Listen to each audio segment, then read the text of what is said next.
kwa Mungu ukifika tu, ili alikufanyia, ili alikuahidia, ili aliandika kwako itatimilika, na bila wewe kusema itatimilika tu. Na kenye Mungu aliweka ndani yako hakiwezi kusinzia.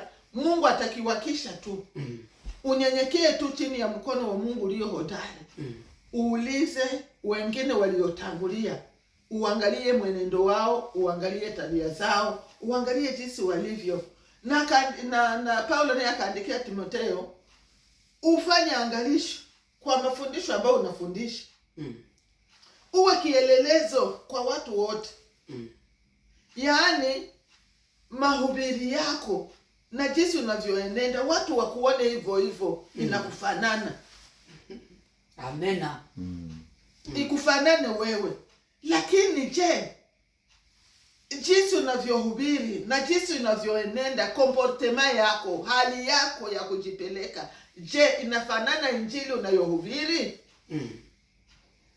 Watu wanapokukuta kila mahali watajua kama wewe ni mtumishi wa Mungu. Usipoteze kondoo za Mungu. Acha Mungu mwenyewe atende kazi zake ndani yako kwa wakati wake.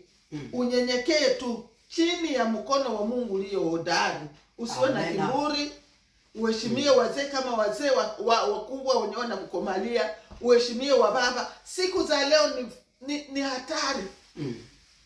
Baba hawezi kusema na mtoto hata nyumbani unaenda kutana mtoto mwenye ulijizalia, ni anaanza kusema sauti kubwa kuliko mzazi. Mzazi anakulea huko, mtoto mdogo yuko anakuonyesha jinsi utanawa, jinsi utavala, jinsi, lakini unakuwa mkimo ya kuvala sawa mwanaume, hautaki tena kusikia mashauri ya mzazi. Na mbingu mtu yuko anasema ataenda mbingu ya nani? Mbingu ni takatifu, na wenyewe wataenda mbingu ni wale ambao walishika neno la Mungu, wale ambao walinyenyekea chini ya mkono wa Mungu ulio hodari. Wale ndio watateka ufalme wa mbinguni. Unyenyekevu unahitajika sana katika kanisa. Unyenyekevu unahitajika katika nyumba. Unyenyekevu unahitajika katika kazi mahali unatumika. Unyenyekevu unahitajika hata njiani. Watu watambue, wakujue, waone ya kwamba unamfanana Kristo. Lakini kama haujafanana Kristo, matendo yako, masemi yako, tabia ulizo nazo, hali yako ya kuishi na wengine katika kila kikundi kanisani, rafiki yangu, kwenda kanisani yako ni bure. Petro aliwaonya hawa watu wanyenyekee chini ya mkono wa Bwana ulio hodari. Mimi na wewe tunyenyekee chini ya mkono wa Bwana ulio hodari, ili atukweze, atatutia mahali penye anataka mwenyewe. Baraka zote zinatoka kwa Mungu. Mali yote tulio nayo duniani ni ya Mungu.